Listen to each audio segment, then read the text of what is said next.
ঘটনাটা সকাল 7 ঘটিকার সময় ঘটেছে। গত রাত্রে তো খুব বেশি প্রচুর বৃষ্টি দিছে। সকাল 7টার সময় খুব বেশি একটা ডাক দিছে আসমানে। ডাক দেওয়ার সাথে সাথে টিল্লাটা চলে আসছে। এই চলে আসার সাথে সাথে 3 ফ্যামিলি একসাথে ছিলেন। আগা মাহমুদ উদ্দিন এক ফ্যামিলি, আগা বাবুল উদ্দিন এক ফ্যামিলি। উনারা সুস্থ সবল এখনো আছেন। মরহুম আগা রফিক উদ্দিনের ফ্যামিলি, আগা রফিক উদ্দিনের বড় ছেলে মরহুম এবং তার স্ত্রী এবং তার নাতি উসমানিতে আছেন।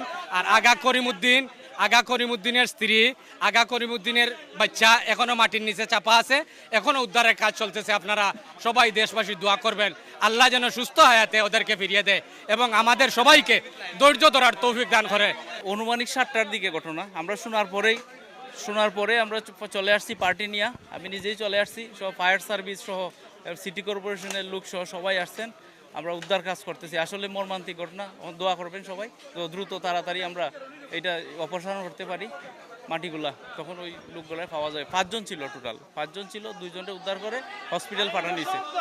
একটা বাচ্চা, একজন মহিলা, আর একজন পুরুষ, একজন মহিলা, একজন ছেলে সন্তান 2 বছরের মনে হয়। গত কয়েকদিন ধরে সিলেটে প্রচুর বৃষ্টিপাত হয়েছে। এই বৃষ্টিপাতের কারণেই ভূমিধস হয়েছে। আমরা সাথে সাথে খবর পাওয়ার সাথে সাথেই আমার ইন্সপেক্টর তদন্ত সহ একদল পুলিশ আমরা ঘটনাস্থলের সাথে সাথে পাঠাই এবং ফায়ার সার্ভিসকে খবর দেওয়া হয়।